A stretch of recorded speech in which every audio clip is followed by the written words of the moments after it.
오늘은 빌립보서 4장 18절부터 있는 말씀을 가지고 은혜를 나누겠습니다. 다 같이 읽겠습니다. 내게는 모든 것이 있고 또 풍부한지라 에바브라 디도편에 너희의 준 것을 받음으로 내가 풍족하니 이는 받으실 만한 향기로운 제물이요 하나님을 기쁘시게 한 것이라. 바울 선생은 지금 로마의 감옥에 갇혀 있습니다. 옛날에 감옥에 갇혀 있다는 것은 지금 우리가 상상할 수 없을 만한 고통인 것입니다. 그 생활 공간도 말로 다 할 수 없거니와 거의 먹고 사는 것도 말이 아니었습니다. 그런데도 불구하고 바울 선생은 감옥 속에 계시면서 내게는 모든 것이 있다고 말한 것입니다. 그리고 또 풍부하다고 말했습니다.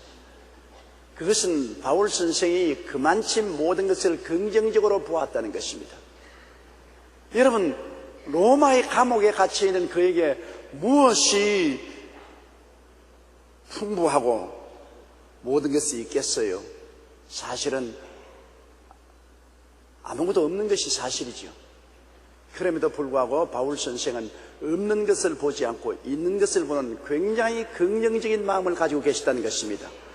여러분, 성경에도 주님은 있는 자에게는 더 주고 없는 자에게는 있는 것조차 빼앗으려고 하신 말씀대로 우리의 환경 가운데 우리가 부정적으로 보려면 한없이 부정적으로 볼 수 있습니다. 아무리 풍부하고 모든 것이 있는 사람도 부정적으로 보면 자기보다 더 많이 가지고 있고 자기보다 더 잘 사는 사람에 비교하면 비교 가난하단 말입니다. 우리 한국 사람이 미국 사람하고 생활을 비교하면 우리의 주택이나 우리의 음식 문화나 모든 생활에 모자랍니다. 그러면 비교 가난으로 늘 마음속에 우리는 미국 사람보다 못 산다, 미국 사람보다 가난하다, 미국 사람보다 헐벗었다, 그렇게 늘 원망할 수 있습니다. 그러나 우리가 우리의 삶을 동남아에 있는 인도네시아나 필리핀 사람들과 비교하면 얼마나 모든 것이 만족하고 풍족합니까? 그걸 보면 또 감사할 수도 있는 것입니다. 우리가 여러분 언제나 자기의 환경을 부정적으로 바라보면 한없이 원망과 불평을 할 수 있는 것입니다. 그러나 긍정적으로 바라보면 아무것도 없는 데서 있는 것을 봅니다. 바울 선생은 감옥에 갇혀 있어 아무것도 없는데도 그는 마음속에 모든 것을 감사하기 때문에 모든 것이 있다고 그랬습니다. 바울 선생은 앞에도 말했거니와 그는 모든 일에 배부르며 배고픔과 풍부와 공급의 일체의 비결을 배웠다고 했습니다. 예수님이 계시기 때문에 예수님 안에 있으니까 모든 것이 다 있다. 예수님 안에 있으면 모든 것이 다 있는 것입니다. 예수님 밖에 있으면 모든 것이 있는 것 같으나 다 없는 것입니다.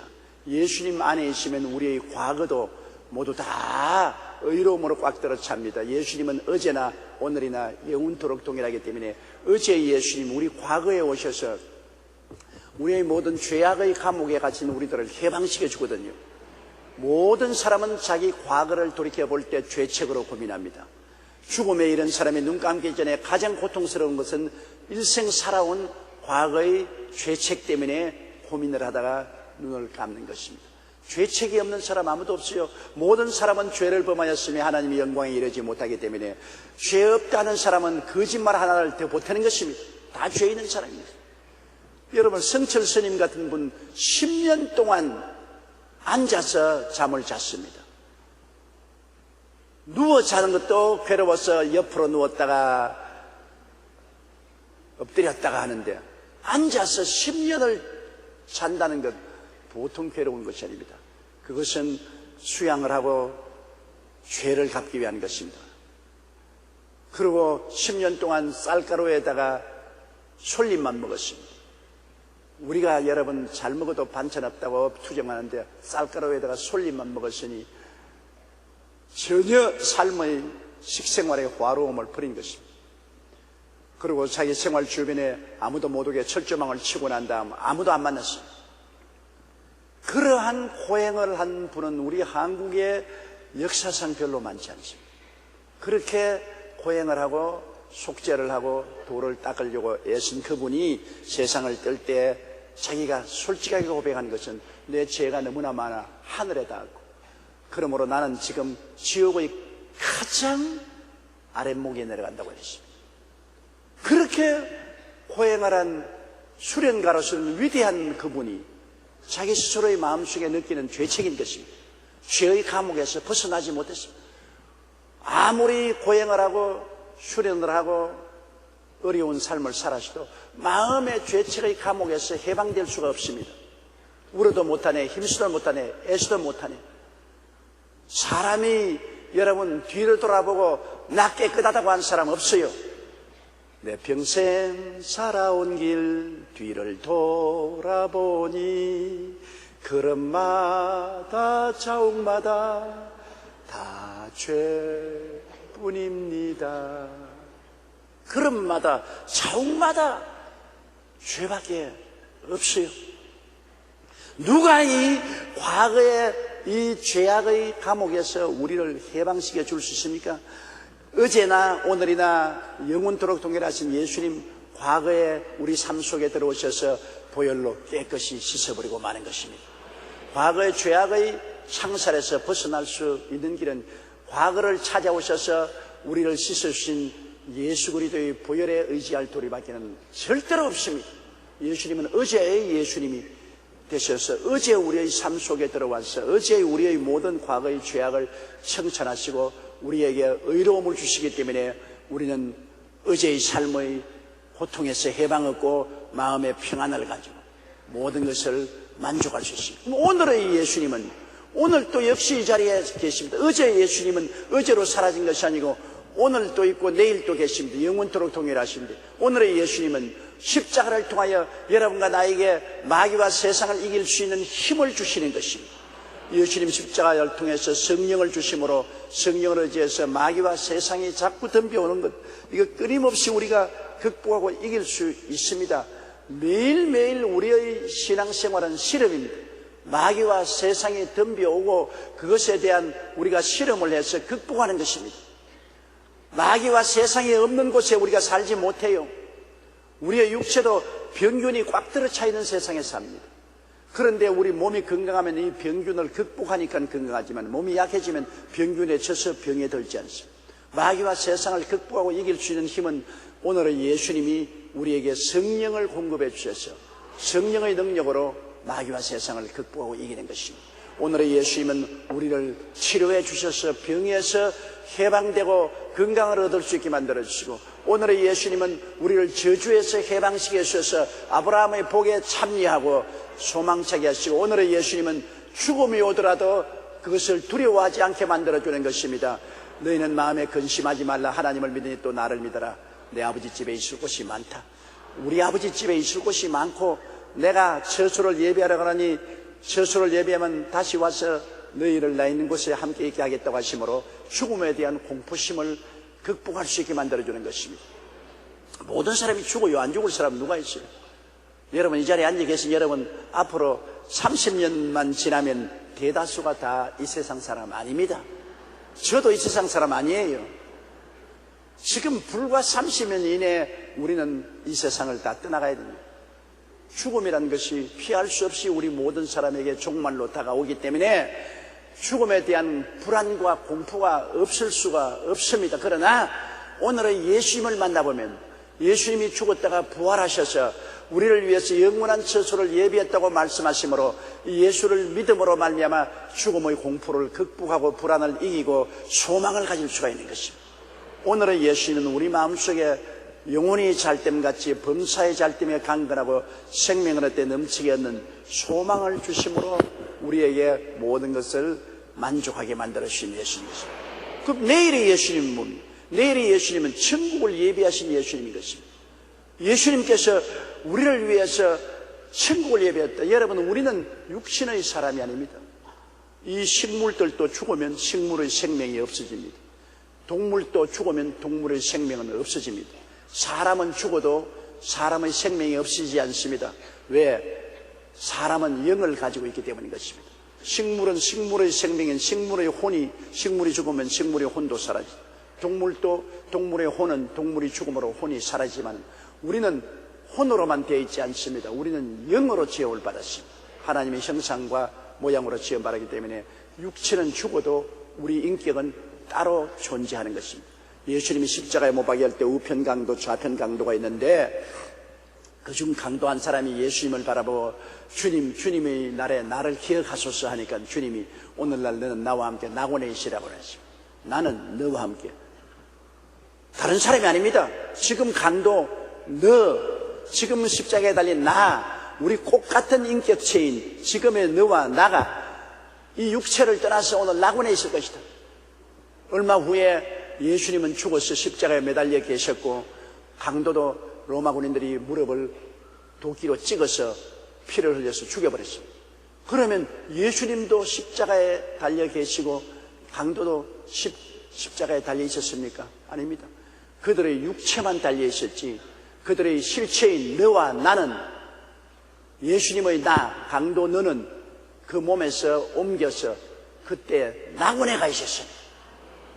그러므로 사람은 식물과도 다르고 동물과도 다릅니다.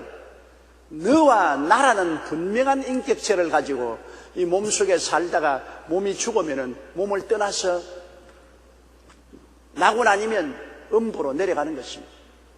부자도 죽어서 음부에 내려갔지 무덤에 있다고 말하지 않습니다. 나사로도 죽어서 낙원에 들어가서 아브라함의 품에 갔다고 했지 무덤에 들어갔다고 말 안 했습니다. 사람은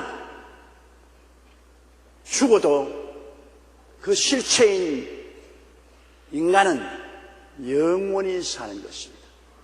그러면 예수님, 내일의 예수님은 우리 죽음 저 건너편에 우리가 있을 영원한 세계를 예비한 것입니다. 눈물과 근심과 탄식과 이별하는 것이나 고가는 것이나 앓는 것이 없는 영원한 세계를 예비해 놓으신 예수님, 그리고 우리를 위해서 약한 몸이 강한 몸으로, 육의 몸이 신령한 몸으로, 죽을 몸이 살 몸으로, 추한 몸이 영화로운 몸으로 새로운 생명을 주시기 위해서 예비하신 예수님, 그 이 예수님이 어제도 나의 예수님, 오늘도 나의 예수님, 내일도 나의 예수님, 예수님이 계시기 때문에 우리는 만족할 수 있는 것입니다. 바울 선생이 감옥 속에 앉아있으면서 내게는 모든 것이 있고 풍부하다. 왜? 예수님이 있기 때문인 것입니다. 예수님이 있기 때문에 어제의 삶도 다 천산을 받고 의롭다 말하고 오늘의 삶도 예수님이 매일 몇 시간 감옥에서도 같이 계셔서 믿음, 소망, 사랑, 의, 평강, 희락을 주시고 붙들어 주시고 내일에는 넘치는 소망과 영광을 주시기 때문에 예수님 안에는 세상 사람이 알 수 없는 그 부유함과 그 만족함이 있는 것입니다. 그러나 예수님 밖에 있는 사람은 어제는 다 잃어버린 세상입니다. 어제는 죄로 꽉 들었죠. 그 죄책의 감옥에서 벗어날 수 없습니다. 오늘은 늘 불안과 고통 속에 있습니다.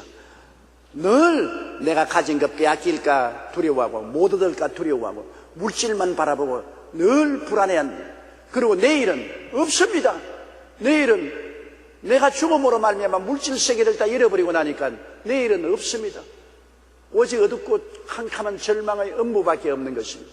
그러므로 여러분, 이 세상에 예수가 없는 사람은 어제도 잃어버리고 오늘도 잃어버리고 내일도 잃어버린 없는 사람인 것입니다. 있다고 생각하는 것은 망상입니다. 잠시 후에 없어져버린 것입니다. 여러분, 꿈에 항상 잘 차려 먹고 난 다음 아침에 잠 깨나서 잘 먹었다 그럴 사람 누가 있어요? 꿈에 한 상 잘 차려 먹어도 깨고 나면 꿈이에요. 인생 일생이 뭡니까? 지나고 나면 꿈이에요. 여러분, 살아온 과거를 돌이켜 보십시오. 꿈이에요. 저도 70년을 살았는데 돌아보니까 꿈이에요. 일장지 춘몽입니다. 다시 돌아가서 그 옛날을 구경할 수도 없고 그 옛날에 잘못한 것을 가서 고칠 수도 없고 실패한 것을 다시 성공으로 돌이킬 수도 없는 지나간 일, 꿈입니다. 꿈입니다. 그러므로 예수님 없는 것은 헛되고 헛되며 또 헛되고 헛되니 모든 것이 헛되도다. 꿈입니다. 그러므로 예수님이 없다는 것은 여러분 정말 기가 막힌 허무와 무의미와 좌절과 절망인 것입니다. 그러나 예수님이 계시면 어제도 오케이, 오늘도 오케이, 내일도 오케이. 예수님이 계시면 어느 곳에나 모든 것이 있고 모든 것이 풍족할 수 있는 것입니다. 바울 선생이 말한 것은 바로 그것인 것입니다. 바울 선생이 내가 비록 로마의 감옥에 있어도 나는 모든 것이 다 있다. 예수님이 계시기 때문에 모든 것이 다 있다. 예수님과 더불어 있으면 가난한 데 처할 줄도 알고 풍요에 처할 줄도 알고 높은 데 처할 줄도 알고 비천 데 처할 줄도 알고 예수님만 같이 계시면 모든 것이 오케이다. 그리고 또 풍부하다. 여러분, 마음이 부자면 모든 환경이 어려워도 부자같이 살 수 있습니다.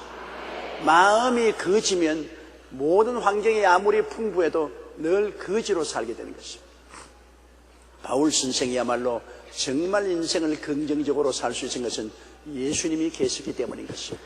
예수님과 더불어 있으면 우리는 우리의 삶 속에 없는 것을 보지 않고 늘 있는 것을 보고 감사하게 되는 것입니다. 예수님 안에 있는 우리 자신을 바라보고 우리는 늘 감사합니다. 그리고 감사할 때 하나님이 기쁘게 여기신 것입니다. 바울 선생이 그 없는 것 가운데도 늘 나는 모든 것이 있고 풍족하다고 감사하니까 마게도니아 교인들의 마음을 감동시켜서 하나님께서 에바브라디도를 시켜서 거대한 금액을 선교비로 감옥에 있는 바울에게 와서 전달했습니다. 바울이 없는데도 나는 모든 것이 있고 풍부하다고 감사를 하니까 에바브라디도를 통해서 하나님은 진짜로 마게도니아 교인들의 헌금을 가지고 와서 수륙 수천리 걸어와서 바울 선생에게 전달해 준 것입니다. 있는 자에게는 더 주고 없는 자에게는 있는 것조차 빼앗아 버린다. 자꾸 궁핍한 소리하고 궁한 소리하고 없다고 하면 있는 것도 입방종이 떨어서 다 없어지는 것입니다. 그러나 자꾸 예수 그리스도 안에서 있는 것을 감사하면 하나님이 더 있는 것을 갖다 주시는 것입니다. 바울 선생이 내게는 모든 것이 있고 또 풍부한지라 에바브라디도 편에 너희의 준 것을 받음으로 내가 풍족하니. 이제는 풍족한 데다가 또 진짜로 받으니 바울 선생은 더 풍족해진 것입니다. 여러분, 이 빌립보 교회, 이 마게도니아 교회에 바울 선생이 17절에 말한 것처럼 내가 선물을 구함이 아니요 오히려 너희에게 유익하도록 과실이 번성하기를 원한다. 주면 하나님이 돌려줄 것이요 후이되어 눌러 흔들어 넘치게 삼켜 주는 것입니다. 우리가 주는 삶을 사는 것은 굉장히 큰 축복입니다. 주시옵소서 받는 것보다도 내가 줄 수 있으면 굉장히 축복입니다. 저는 미국의 LA 클라크 부인의 간증을 오래전에 읽어보았습니다. 그 부인은 유년 시절에 농장에서 일을 했는데 아버지가 큰 농사를 지었습니다. 그런데 그해 감자 추수기에 아버지가 너무 바빠서 추수를 보라니까 딸 보고서 내게 일당을 줄 테니까 네가 감자 추수를 하라 그랬습니다. 그래서 이 클라크 부인은 소녀 시절에 땀을 흘리고 열심히 노동자들과 함께 감자 수확을 해서 창고에 감자를 가득히 채워놨습니다. 자기가 감자를 캐서 땀을 흘려서 창고에 넣으니까 그 해에는 감자가 그렇게 맛이 있어요. 감자가 보기니까 이쁘고 감자가 맛이 있고 좋았습니다. 그런데 아버지가 자꾸만 이웃 사람을 불러가지고서 창고에는 감자를 나누어 주거든요. 그에 이 소녀가 굉장히 화가 났습니다. 내가 피땀을 흘려서 모아서 창고에 가득히 넣어놓은 감자를 아버지가 자꾸 이웃 사람을 불러서 아유 감자 좀 가져가 잡수세요 하고서 그냥 한 봉지씩 한 부대씩 나누어 주는 것입니다. 그래서 항의를 했습니다. 아버지, 어떻게 거두은 감자라고 아버지가 자꾸 이 감자를 이웃 사람에게 나누어 줍니까? 아버지가 웃으면서 얘야, 감자란 것은 자체 열을 발생하기 때문에 쌓아놓으면 썩어버린다. 자꾸 나누어져서 수를 줄이면은 감자가 신선하게 남아있어서 끝까지 우리는 신선한 감자를 먹지 썩어서 내버리지 않는단다. 주면 썩지 않고 안 주면 썩는다. 저도 시골에서 자라서 우리 아버님이 감자 농사를 많이 지으셨는데 나 같은 분명히 기억해요. 감자를 창고에 쌓아놓으면 감자가 서로 열을 발생해서 감자가 팍싹 썩어요. 그런데 그때는 일정 시절에 아깝다고 썩은 감자를 또 먹어야 돼요. 그 팍싹 썩은 감자를 물에 담궈 가지고서 씻어 가지고서 썩은 감자를 가지고서 감자떡을 만들었어요. 정말 못 먹을 것이에요. 그래도 그때는 먹어야 됐어요. 그래서 원망을 많이 했습니다. 왜 감자를 썩게 하느냐고. 감자란 놈들은 같이 모아놓으면 썩어서 곧장 sak이 나기도 하고 물이 질질질 흐릅니다. 그 자꾸 분리해 놓아야 돼요. 이러므로 그 아버지가, 클라크 여사의 아버지가 감자를 자꾸 이웃에 나눠주니까 다시 새해 감자 수확을 새로 거둘 때까지 그 집에는 감자가 신선하고 아주 좋은 감자를 먹었는데, 이웃의 창고에 꽁꽁 숨어라 머리카락 보인다 하고서 숨겨놓은 집은 통째로 다 감자가 썩어버렸어요. 그래서 새해가 감자가 들어오기 전에 감자가 다 떨어져요. 여러분, 우리의 삶도 한 가지입니다. 내가 자꾸 쥐고 있으면 내 손에서 썩어요. 그러나 이걸 자꾸 나누어 주면 내게 있는 것이 썩지 않고 살아서 역사하는 것입니다. 우리가 하나님께도 드리고 이웃에게도 드릴 줄 알아야 됩니다. 드리는 것이 큰 축복이에요. 미국 역사상 최고 부자였던 록펠러는 52세 때 근무력증, 탈모증, 불면증, 위궤양 등으로 인해 먹지도 자지도 못하고 나무 막대기처럼 말라서 얼마 안 있으면 죽는다고 사형선고를 받았습니다. 죽음의 문턱에 이르자 그처럼 악착같이 모았던 재산도 그에게 아무 의미가 없었습니다. 그때 그의 삶을 바꾼 것은 그가 성경을 읽다가 누가복음 6장 38절의 말씀이 마음속에 충격적으로 레마로 다가왔습니다. 주라, 그리하면 너희에게 줄 것이니 곧 후이되어 누르고 흔들어 넘치도록 너희에게 안겨주리라. 록펠러는 당장 자신의 부를 나누어지기 시작했습니다. 그는 학교에 기부하고 수천 개의 교회를 세우고 선교사들에게 돈을 나누어주고 가난한 사람들을 위해서 재단을 세우고 그 돈을 열심으로 버는 만큼 열심으로 남을 위해서 썼습니다. 그런데 흥미롭게도 엄청난 기부를 했지만은 그 소유는 줄어지지 않고 돈은 점점 더 잘 벌어졌어요. 쓴 것 이상으로 돈이 잘 벌어졌어요. 그런데 또 놀라운 것은 그가 돈을 기부하기 시작한 지 불과 12달 만에 건강은 깨끗이 회복되어 버리고 말한 것입니다. 하나님의 기적적인 경제법의 저자 테일러는 말하기를 그는 주는 것을 배웠다는 말로 이를 요약했습니다. 이 록펠러가 주는 것을 배우자 그의 사업도 전에보다 더 풍부해졌고 그는 죽을 병에 걸린 그가 깨끗이 나았습니다. 줌으로 말미암아 하나님의 역사가 흘러들어왔던 것입니다.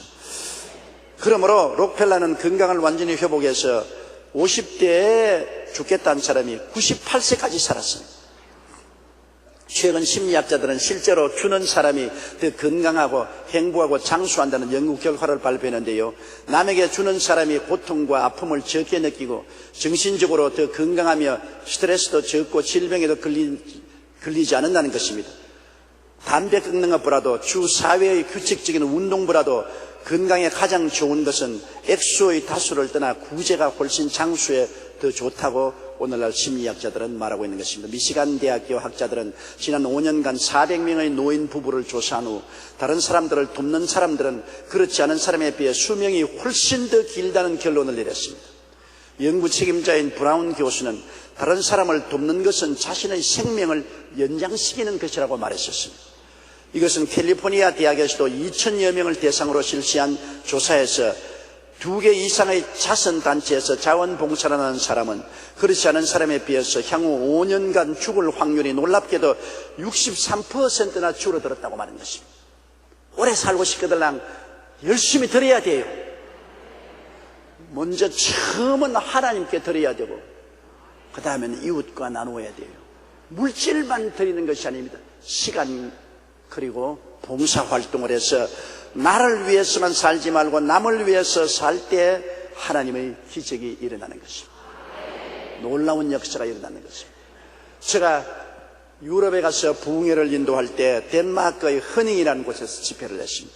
그게 있는 피더 목사님이 사업가 한 사람을 데리고 와서 저에게 소개를 했는데 그 사업가 이야기가 굉장히 재미있어 저희 마음속에 기억에서 끊어지지 않습니다. 덴마크가 불황으로 힘들 때 피더 목사님 교회에 출석하는 한 성도가 건축업을 하다가 파산해서 완전히 망했습니다. 그래서 모든 것을 다 청산하고 난 다음에 남은 돈을 다 모으니까 우리 덴마크 돈으로 5만 크론에 한국 돈으로 약 1천만 원 되었습니다. 그런데 그분이 그 돈을 가지고 피더 목사님이 왔더랍니다. 목사님, 지금까지 나는 교회에 온다고 해서 왔다 갔다만 했지 내 중심으로 살았어. 하나님께 11조도 곡적히 잘 드리지도 아니하고 형식적으로만 예배를 드렸는데 다 망하고 보니 이제 후회스럽습니다. 있는 재산 다 틀어서 1천만 원을 주님 사업에 드리고, 기왕 망한 것 1천만 원 가지고 내가 아무것도 할 수 없습니다. 나는 인생을 주님 중심으로 새 출발하겠습니다. 그래서 목사님이 그 1천만 원을 받고 간절히 기도를 해드렸습니다. 그런데 3개월이 지난 후에 이 성도에게 기적이 일어났어요. 정부에서 주도하는 500만 크론의 상당의 공사에 입찰했는데 자기보다 훨씬 여건이 좋고 돈도 많고 회사도 튼튼한 데도 있는데도 불구하고 이 교회 성도가 이 공사를 땄습니다. 공사 낙찰을 받고 하나님이 그때부터 사업문을 열어주어서 파산했던 사업이 다시 일어날 뿐 아니라 점점 창대해져서 복을 받고, 그 다음에는 거부가 되었죠. 피더 목사님의 선교 사업에 거금을 내주고 교회 건축에 전적 책임을 다해서 교회 건축을 해주고, 그래서 그 사업가를 내게 데려와서 안수를 해주라고 해서 내가 안수를 해드렸습니다. 환난을 당할 때 주님께 나와서 그때수록 더 드려야 되는 것입니다. 아니, 나는 환난 당해서 다 망했는데 뭐 내가 주님께 뭘 드리겠노? 그거는 잘못한 생각인 것입니다. 여러분, 많이 거두려면 많이 심어야 됩니다.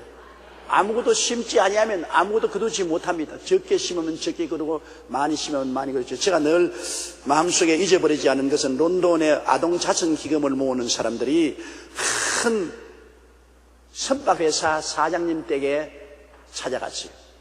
그런데 그때는 전등불이 없을 때였습니다. 선박회사 사장님이 사물을 보고 있는데 촛불 2개를 켜서 놓고 열심히 사물을 보고 있는데 이 아동 자선 기금 대표들이 찾아가니까 앉으라고 난 다음 촛불 하나를 훅 꺼버리거든요. 와, 노랭이구나. 세상에 자기 사무 볼 때는 촛불 2개 켜지만 우리하고 일할 때는 촛불 하나를 꺼버립니다. 그래, 눈을 휘둥그레 있으니까 웃으면서 사물을 볼 때는 글자를 봐야 되기 때문에 촛불 2개가 필요하지만은 대화할 때는 얼굴만 쳐다보면 되기 때문에 한 번은 끄면 전략이 됩니다. 아이고, 이 사람에게 말해봤자 무슨 사슴개무에 돈을 주겠느냐. 그러나마 말을 해보자고. 굶주리고 병든 어린아이들이 많은데 그들을 위해서 병원도 설립하고 교육도 시켜야 되는 자선기금에 돈을 좀 달라니까 기꺼이 거금을 약속. 아유, 놀랐어요. 아, 이렇게 노랭이가 어떻게 이렇게 기꺼이 큰 액수를 헌금을 작정하느냐. 그래서 한 달 후에 그 금액을 받으러 오라 그랬어요. 기쁨으로 돌아갔는데, 아이고, 얼마 지나지 않자 신문에 대서특필 난 것은 그 회사 배가 저 남아프리카 해안에서 침몰해 버렸습니다. 그래서 그 회사의 주가가 확 떨어지고 그 회사가 파산한다는 소문이 자자히 났습니다. 그래서 아동 자선기금 모으는 사람들이, 야, 이제 절단 났구나. 그렇게 거금을 우리에게 희사하겠다고 했는데, 배가 침몰하고 주가가 떨어지고 회사가 망하게 되는데, 이제는 가면 뭐, 미안합니다. 많이 드리려고 했는데, 회사가 망하게 돼서 돈이 없습니다. 그러면 그뿐 아니겠습니까? 하지 말자고 한 사람이었는데, 아니, 그래도 이 판 저 판 아니가 가보자. 그래서 찾아가니까, 이제는 이분이 사물을 보는데, 촛불도 아니고 호롱불을 딱 켜놓고 있더랍니다. 아이고, 이제 촛불도 아니고 호롱불을 켜놓고 있는 이 마당에 우리 말도 못 꺼내게 되겠네. 오니까 반갑게 맞이하면서 수표를 끄집어내 주는데 보니까 전에보다도 10배나 많은 금액입니다. 약속한 금액보다도 10배나 많은 금액을. 그래서 아니, 이거 잘못 숫자 적은 거, 공 하나 잘못 적은 거 아닙니까? 허허허 웃으면서, 전에는 하나님 도움이 조금 필요했지만 이제는 많이 필요해요. 그렇기 때문에 전에보다도 하나님 도움이 10배나 필요하기 때문에 더 많이 심어야 돼요. 그래서 좋을 때보다 망했을 때 10배나 더 하나님 사업에 헌금하고 난 다음에 그 회사가 불길같이 그냥 일어났다는 간증을 제가 읽어본 적이 있습니다. 여러분, 성경 말씀은 저 하늘이 무너지고 이 땅이 꺼져도 일지매력도 변함이 없습니다. 주라! 그래야면 돌려줄 것이니 곧 후회되어 또 되기만 하면 안 하면 또 눌러서 또 흔들어서 넘치게 해서 또 가슴에다가 안겨준다. 꼭 친정 어머니와 같습니다. 옛날에 못 살 때 시집살이 고생하다가 친정에 왔다가 시집으로 돌아갈 때 남편 몰래, 시아버지 시어머니 몰래 딸내 불러가지고서 대어서 눌러서 흔들어서 넘치게 해서 눈물을 흘리면서 보낸 우리 하나님의 사랑은 여러분 그런 사랑인 것입니다. 소년이 자기 먹는 점심 도시락 보리떡 5개와 물고기 2마리, 요사이 강아지가 줘도 안 먹어요. 보리떡 5개와 물고기 조그만 2마리를 그가 기꺼이 주님께 내놓았을 때 주님이 그 소년에게 빈손 들고 돌아가라고 했습니까? 12바구니입니다. 12바구니. 조그마한 도시락이 12바구니하고 어떻게 됩니까? 12바구니 넘치도록 그 소년에게 돌아간 것입니다. 하나님은 여러분 기하급수로 계산해서 여러분에게 30배, 60배, 100배가 되도록 거두시는 것입니다.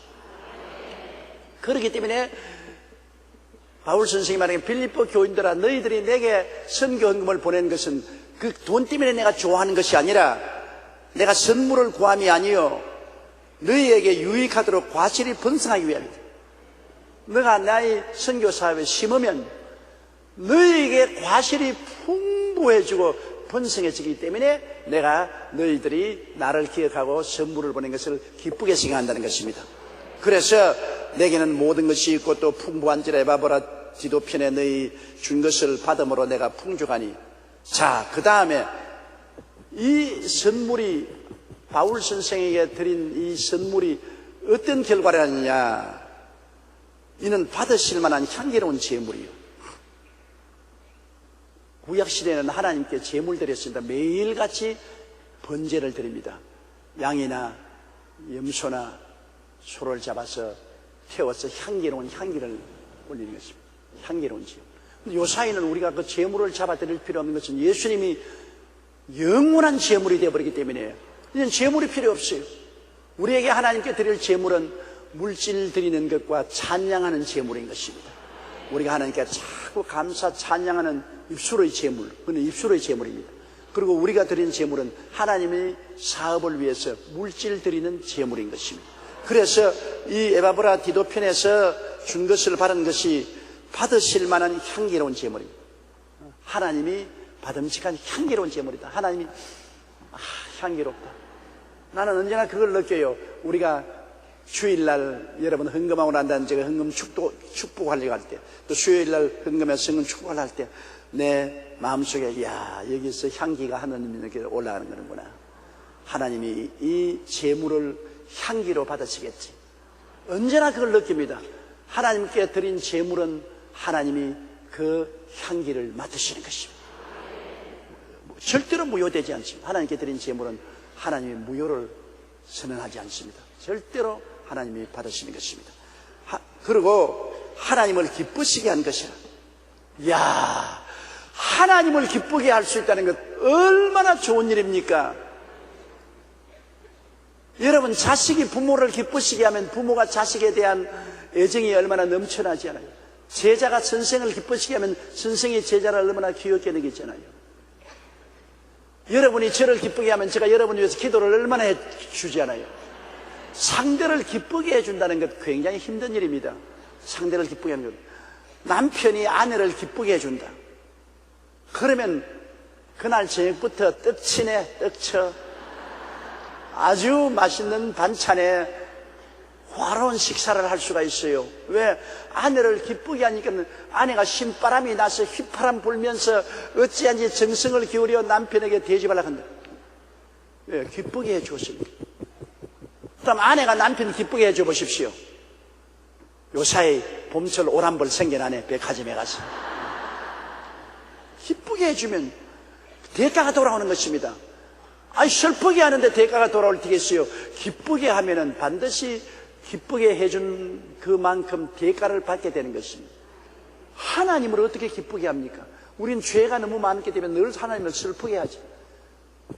제가 젊을 때는 몰랐는데 나이를 먹고 난 다음에 가만히 보니 늘 아버지를 슬프게 한 것밖에 없어요.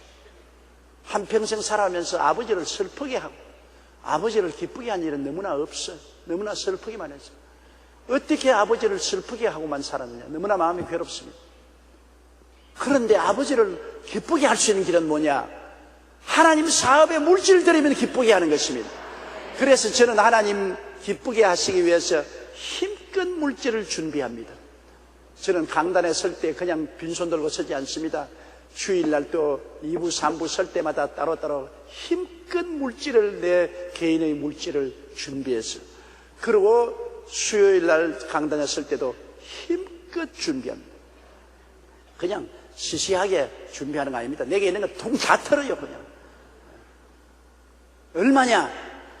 그거는 비밀이 돼서 말을 안 해요. 안 하지만 여러분이 들으면 깜짝 놀라고 기절할 만한 그러한 금액을 저는 하나님께 드립니다. 왜 그렇게 드리냐? 제가 한 번은 기도할 때 하나님께서 너가 내게 늘 물질을 드리는 것을 내가 기쁘게 생각하는데 얼마나 더 드릴 수가 있느냐? 그때는 내가 하나님께 예배 드릴 때마다 힘껏 해서 100만 원씩 드렸습니다. 100만 원 봉투에 하나님께 드리고 난 다음에 그 다음에는 예배를 드리고 하나님 기쁘시고 그 다음에 하나님이 그 새해, 요번 새해 말고 몇 년 전 새해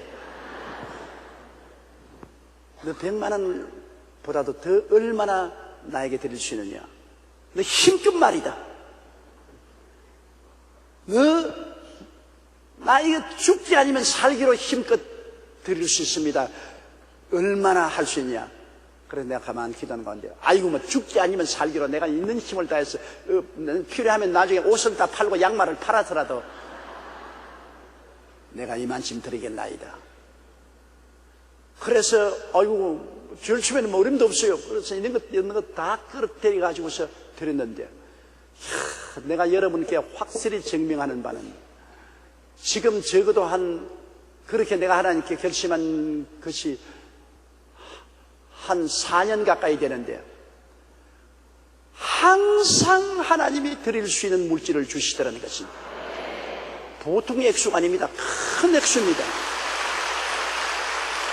내가 생각하기에 이제는 떨어지면 낙동강이다. 이제는 없다. 다음 주일은 이제 내 몸을 드리더라도 이제는 아무것도 없다. 이거 어떻게 하냐? 그런데도 마지막 토요일 날이 되어서 어떻게 기적이 일어나서 그 액수가 들어옵니다.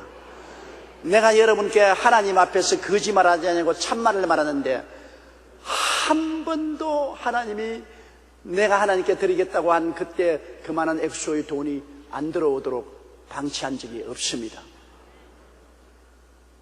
1년에 드린 액수를 총계 합치면 한 12, 3억이 됩니다.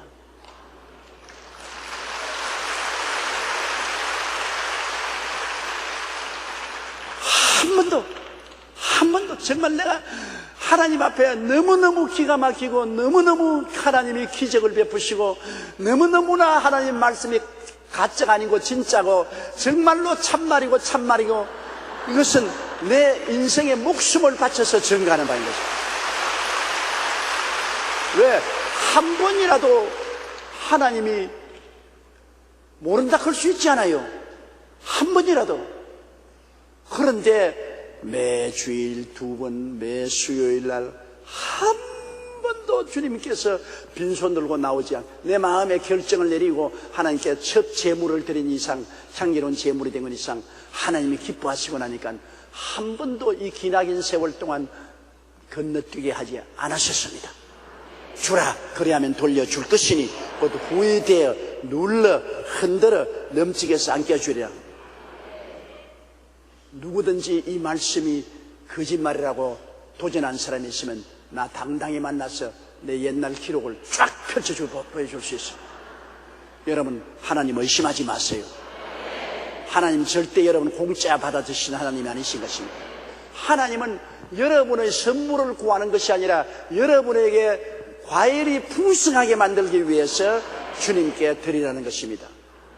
이러므로 여러분 빌립보 교인들이 에바베라 기도편에 하나님께 주었으니 하나님께서 받으실 만한 향기로운 제물이요 하나님을 기쁘시겠습니다. 하나님이 아, 너 참 착한 아들이다, 착한 딸이다. 너 정말 나를 믿구나. 너 정말 나를 믿는구나. 하나님을 기쁘시겠다. 세상에 하나님을 기쁘시게 할 일이 번연히 눈에 보이는데 그 일을 못하는 것은 바보 천치예요. 하나님을 기쁘시게 한번 해보세요. 왜? 그 다음 구절 보십시오. 하나님 기쁘시게 하니까 19절에요. 나의 하나님이 그리스도 예수 안에서 영광 가운데 그 풍성한 대로 너희 모든 설 것을 채우시려.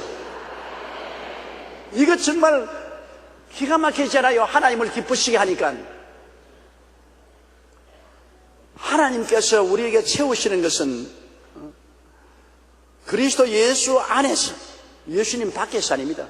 예수 믿고 섬기는 예수님 안에서 영광 가운데, 이 세상의 끝까지 아닙니다. 영광, 하늘나라의 기적으로, 하늘나라의 기적. 이스라엘 백성이 광야에서 지나올 때 먹은 모든 만나는 영광 가운데서 내려온 것이고, 메추라기도 영광 가운데서 온 것이고, 물도 영광 가운데 나오는 것이 세상적으로 온 건 아닙니다. 하나님의 기적으로, 진짜 하나님의 기적으로 영광 가운데. 하나님은 영광 가운데 하나님 없는 것 어디 있어요? 하나님 얼마나 하나님 풍성한 것입니다. 그 영광 가운데 풍성한 대로 우리의 모든 설 것을 더하시라. 한두 가지가 아닙니다. 무엇을 먹을까, 무엇을 입을까, 무엇을 마실까, 어떻게 해서 모든 것 더하시라. 나는 이런 이야기를 읽어본 적이 있습니다. 하나 아들이 대학에 들어가면 아버지가 대학에 들어가서 네가 성경 일독을 하면은, 창세기부터 계시록까지 성경 일독을 하면은 내가 너에게 선물을 주겠다. 선물을 구하라. 아버지, 내가 자동차 한 대 사주십시오.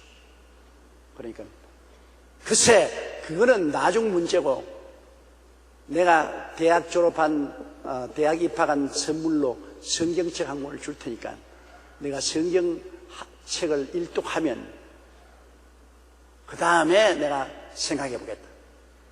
아들이 입이 삐죽해가지고 대학 들어가면 선물 주당에 들어가는데 성경 읽으라고, 나 예수 믿으라고 꿰려고 저는. 그래서 학교 기숙사에 들어가서 성경책을 던져버렸어요. 부스게 던져버렸어요. 4년 졸업할 때까지 성경책 한 페이지도 안 던졌어요. 그러면서 졸업식에 아버지 오니까, 아버지 뭐하러 왔습니까? 내가 입학할 때 선물 주겠다고 해서 내가 자동차 달라고 했는데 그것도 안 주면서 뭐하러 왔습니까? 너 4년 동안 있으면서 성경 한번 읽었냐? 안 읽었어요. 그러니까 하나님이 안 주시지. 성경 한번 펼쳐보라. 빌립보서 4장 19절 한번 펼쳐보라. 빌립보서 4장 19절을 딱 펼쳐보니까 나의 하나님이 그리스도 예수 안에서 영광 가운데 풍성한 너희 모든 것을 채우시라는 그 성경 구절 사이에 자동차 한 대 값의 수표가 들어있어요. 4년 동안 그곳에 잠자고 있어요. 4년 동안 성경만 읽었더라면 4년 동안 좋은 차 타고 다닐 수가 있었어요. 아버지를 기쁘시게만 했더라면, 아버지의 기뻐하는 소원이 성경 한번 통독하는 것인데 아버지를 기쁘시게 했더라면 그 안에 수표가 들어있었어요. 그런데 내내 아버지를 슬프게 했으니까 들은 수표도 잠자고 말았습니다. 하나님을 기쁘시게 해보세요. 이 성경 말씀 여러분 적어서 벽에다 딱 붙여놓아 보세요. 내가 하나님을 기쁘시게 하면 나의 하나님이 그리스도 예수 안에서 너 영광 가운데 그 풍성한 대로 너희 모든 설 것을 채우시라. 채우나 안 채우나 시험해 보십시오. 성경에는 하나님을 시험치 말라고 했는데 11조에 대해서는 주님 말하기를 너가 내게 11조를 드리고 내가 하늘 문을 열고 너에게 사할 곳이 없도록 붙지 않냐, 시험해 보라고 말했어요. 사실은 물질 문제는 하나님께서 문제가 되는 게 아닙니다. 하나님이 만유를 지으신 하나님, 만유를 마음대로 하시는 하나님이 우리 물질 요거 하나님 보시기에는 코끼리 코에 비스켓도 안 됩니다. 잘 그러는 겁니다. 일생 사는 거 우리 다 필요한 거 다 합치도 코끼리 코에 비스켓이에요. 하나님 여러분 12진주문이라 근데 진주문은 조그마한 진주 한 돌 하나만 떼줘도 우리 1층 먹고 살 수 있습니다. 문제는 우리에게 있어요. 하나님께 있는 것이 아니라 우리가 하나님을 기쁘시게 안 합니다. 자네 하나님 슬프게만 하고 하나님 괴롭게만 하고 하나님을 의심하기만 하고 그리고 욕심을 내어서 자꾸 달라고만 하고 하나님을 기쁘시게 안 하는 것입니다. 여러분, 입술의 향기로운 제사인 감사와 찬양을 늘 드리고 하나님께 물질을 드려서 주의 사업을 섬기면 하나님을 기쁘시게 한다는 기도해 보세요. 하나님 응답 안 하는가? 반드시 응답해 주시는 것입니다. 20절요. 하나님 곧 우리 아버지께 세세무음토록 영광을 돌릴지어다. 바울 선생은 너무 좋고 너무 기뻐가지고서 우리 하나님 아버지는 절대로 거짓이 없으시고 너무나 좋은 하나님, 풍성한 하나님이니까 하나님은 우리 아버지께 세세무음토록 영광을 돌릴지어다. 할렐루야. 춤추고 꽹가리 치고 노래 부르면서 하나님께 영광 돌릴지어다. 하나님은 이렇게 좋은 하나님, 영원한 우리의 삶의 자원이 되신 하나님이기 때문에 우리가 하나님과 인생을 함께 살면 두려울 것 없어요. 오래 예수를 믿는다고 하면서 하나님과 더불어 인생을 살지 않기 때문에 문제인 것입니다. 21절요. 그리스도 예수 안에 있는 성도에게 각각 문안하라. 나와 함께 있는 형제들이 너에게 문안하고. 이제 마지막 바울 선생이 편지를 끝맺으면서 예수님 그리스도 안에 있는 성도들에게 다 서로 문안하라. 서로 안부를 전하라. 사람이 서로 문안하면 서로 정을 나누는 것입니다. 사람이 서로 만나도 모른 체하고 있으면 정의 흐름이 끝입니다. 그러나 만나면 아이고 안녕하세요, 건강하세요, 애들 다 잘 지내지요. 그거 그냥 늘 하는 말이지만은 그 문안을 통해서 우리 마음의 정이 서로 통하기 때문인 것입니다. 제가 어느 모임에 가서 앉았는데 내 제자가 툭 들어오더니만 다른 사람들에게 다 인사하고 빙글빙글 돌면서 저쪽 자기 자리에 앉아있어요. 그래 내 속으로 괘씸하다. 내가 자기를 기르고 키웠는데 아니 이게 와서 내가 앞자리에 앉았는데 나에게 와서 이놈이 인사를 안 하다니 문안도 안 하다니 아니 정이 싹 끊어져 버려요.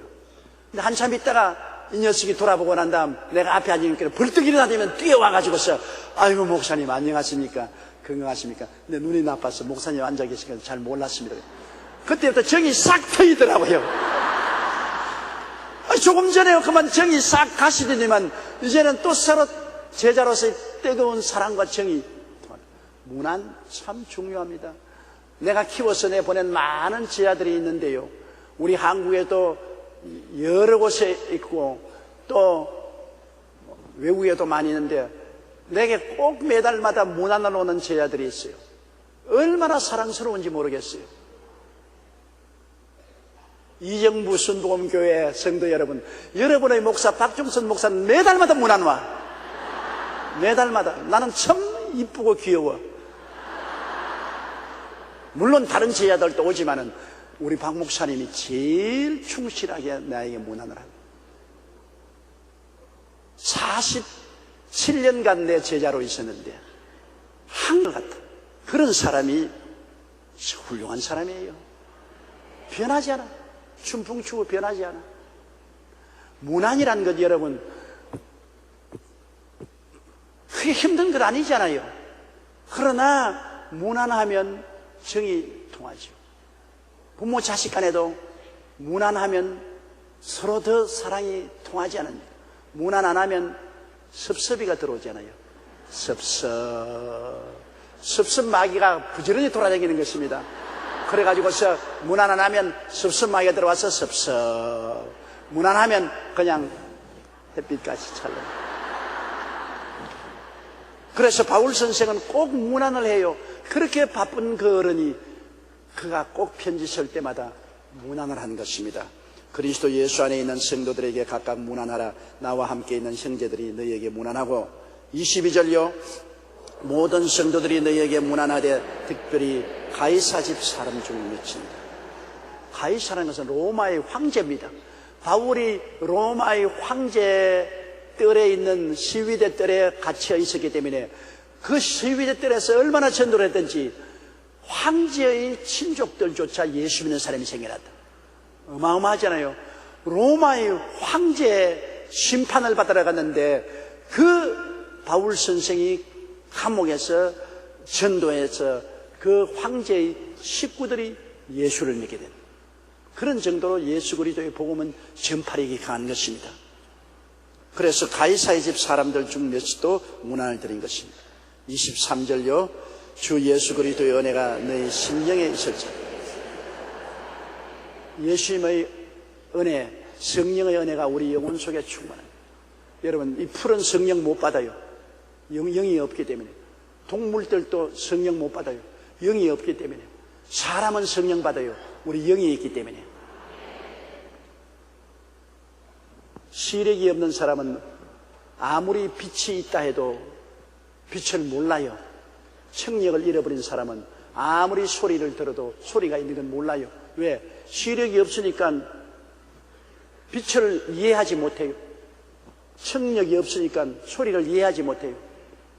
영혼이 없으니까 하나님을 이해하지 못해요. 식물들 영혼이 없으니까 하나님 이해 못하지요.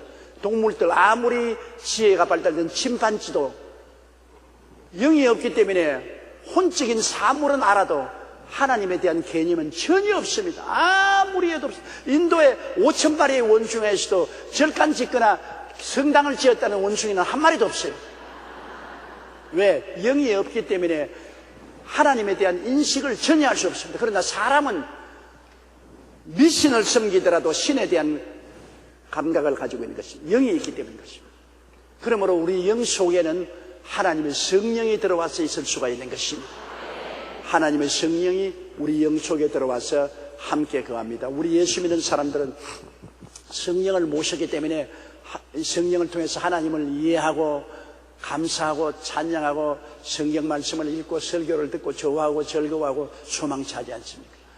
이 하나님의 성령의 은혜가 우리 영 속에 항상 충만하기를 바울 선생은 축복하고 있는 것입니다.